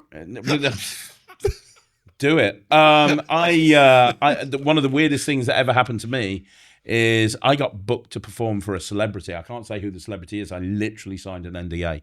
But I had the weirdest phone call. This was about 12 years ago from a company, and they were like, "You do kids' parties?" And I was like, Yep, we do. We want to book a kids entertainer. Oh, really? Okay. What's the event that you're looking for? Well, we have a client who would like to book you to come along and run a kids' party for him. I'm like, okay. But before we go any further, you'd have to sign an NDA. We can't say who this person is. Oh, okay, no problem. There was this celebrity in the UK, still active now, that has this baby fetish. So dresses up as a baby, and he wanted me to come along and do a magic show. So when for him? Just for him. Oh, okay. So I quoted a ridiculously large sum of money because I didn't want to do it, and they said yes. So I turned up and walked into this place, and it was a giant playpen. That's what it was. It was a giant playpen surrounded by toys, and there's this full-grown man who I have seen on TV literally the week before, dressed up in a nappy and a dummy, going goo goo gaga, goo goo gaga, and there's me having to do a magic show just for this one guy. No way. For an hour. Really? Yes. Yes, You would really. clap and Yes, he'd be like, ooh. oh, I was just like, Just him? Just him? just him. Just him. Just him. it's those moments in life you don't think you're what you are doing. I mean, with your life, because Yeah, I'm just like, you are the At least lowest. you charge a lot of money. I at had the least. grades to be a Sure. fucking lawyer. Like, what the hell am I doing with my life? What was Yeah. your reaction when you arrived there? I mean, I just tried to be as normal as possible. I was just like, right, okay, let's just get through this. But I think and it was weird, and I can't watch him on TV ever again without looking at him and thinking, haha, baby. But like I've been in this industry, and I think anyone that's been in this industry enough has had crazy shit happen to them over crazy stuff. Like I've had, I got my company got booked to do a 1 hour kids party for a bunch of dogs. We didn't find out until we got there. They booked a kids party this woman loved her dog so much she wanted a kids party, and she invited all the other dogs. And so there we are doing a 1 hour kids party for 15 dogs in the room. No. Yep. Didn't want us to be there. We were just trying to do magic to dogs. Some of the stuff that we've had in the past, we've had clients want to book us for a 6th birthday party to do a Game of Thrones themed party for a 6-year-old called Khaleesi. I mean, the stuff that I've seen. Last week, somebody wanted a Squid Games themed party for a 5-year-old. Yeah, that'll go well, won't it? Like Yeah. I've seen it all.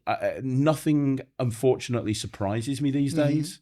And I've been in so many situations where I've literally died on my arse. Really? Oh my God. Oh my dear Lord in heaven. I have literally died on my ass. And this is what I say to people. I say, if you want to get good at performing, if you want to get good as a magician, you got to be, I see so many people and they're afraid of fucking up. And I'm like, it's not a problem screwing up.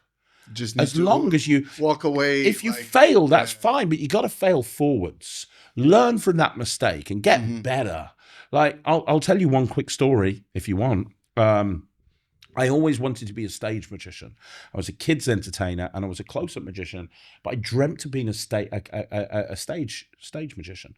And me and my business partner, when we first started Slightly Unusual, a guy called Russell Leeds, you might remember him. He brought out a lot of rubber band stuff, banding around.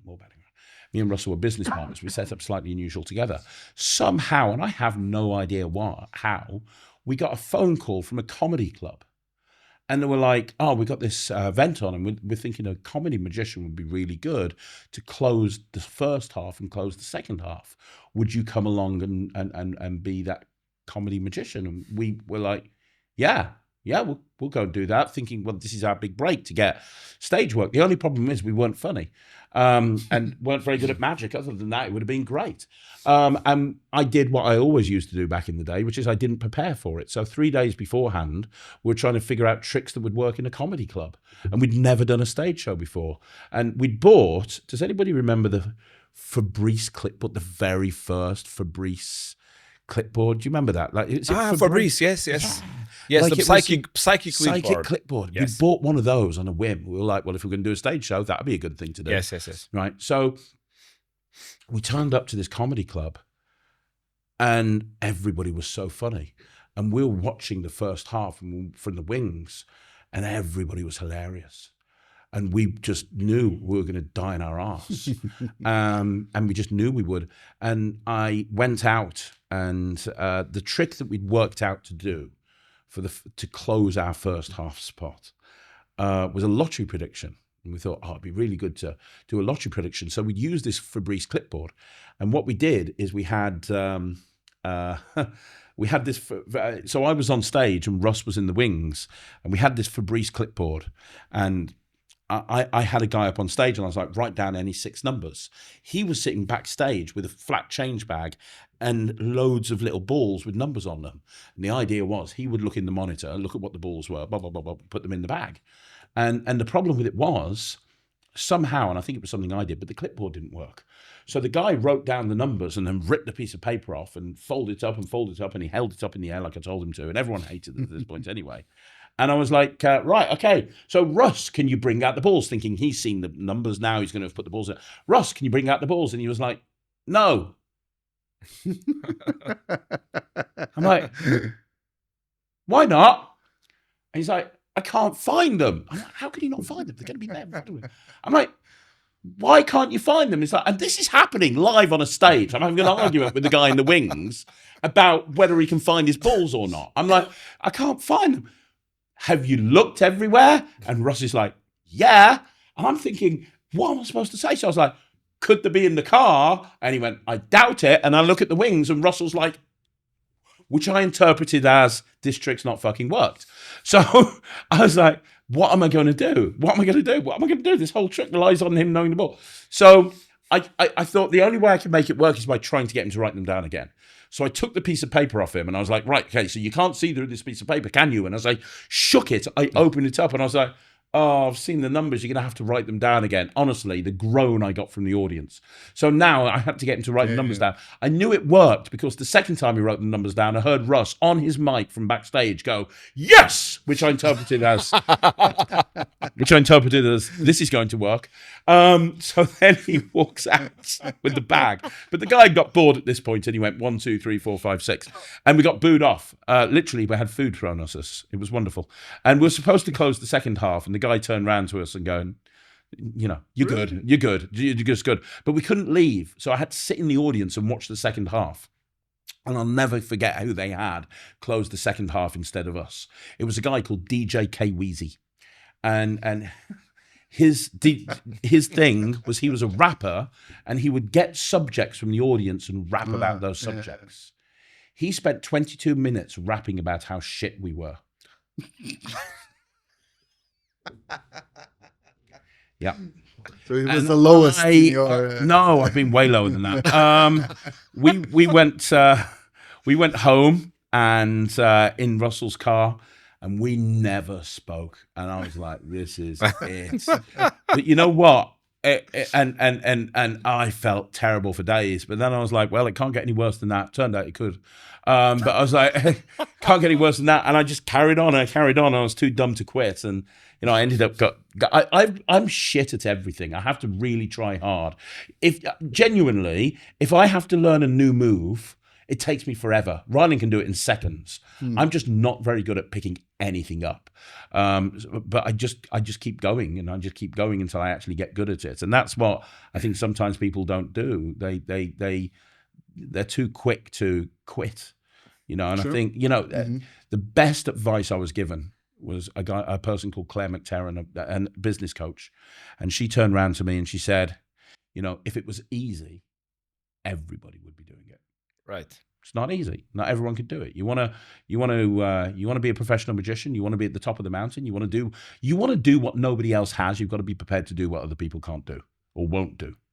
And that sometimes means going out on stage and dying on your ass. That's why a lot of people don't go into stage magic, because they are worried about going on stage and dying on their ass. You shouldn't be. You should, every single time you die on your ass, you learn something, you get better, you get better, you get better. That's right. That's my attitude. That's a good one. Yeah. Never give up. And, never give up. Sure. Do you know what it's not cool? The electric touch. Yeah. Well, that's one of my 3 things in life. Never tug on Superman's cape. Never spit it in the wind, and always remember that the electric touch is a bag of shit. So that's my thing. Understood. But you like it, so you know that's good. That's good. You know, not everybody can like everything. I bet there's stuff that I do that you don't like, and I bet there's, you know. I mean. Probably not, because I don't shock people, but you never know. Okay. All right. Have we got anything? Yes. Yeah. We got anything else? I'm good. I could carry on talking forever, but I'm worried that this has got to the point now where people listening are just wanting to just like, oh, what the fuck? So let's wrap it up. Yes. It was great having you here. It's been wonderful. I'm just worried. Are you rigged up now? Because I want to shake your hand, but I'm worried you're going to shock me. Perhaps it's a party trick. Yes. But the trick you two will release, as I told you before, it's like I really like the whole concept, the whole visuals of it. So yeah, the trick that's coming out, I think people are really going to like it. Yeah. It's I think that one of the most important things when you're performing close up or stage is the hook, getting people interested. How many times have you had somebody pick a card and you go pick a card and they go, oh, I've already seen that one. It happens all the time, right? So we have to look for, well, not you, because you shock them as they take the card, but most people. So, of course. It's like, pick a card. I haven't seen that before. But most people, you have to have an interesting hook. You have to have something to grab people's attention. And what this prop does, what Joe has done brilliantly, and Chris has done brilliantly, is they created this prop that creates intrigue right from the very first second you see it. You look at it and you go, what is that? And that's people want battle. to play with They want to play with it, yeah. Perhaps exactly. And when you can add the shock part. Well, yeah, I mean, that's can we add that functionality, John? Can we do it so when they do this, it goes. That'd be amazing. We need to do that. We need to build. Yes. Yeah. So that's it. Let's wrap this up. Thank you so much, Craig. Thank you so much. It was a true pleasure for having me. I really appreciate it. Thank you. I don't get to do many interviews. I interview a lot of people. I don't get to be interviewed. So this has been an absolute blast. Thank you so much. Thank you so much. Guys, see you on the next one.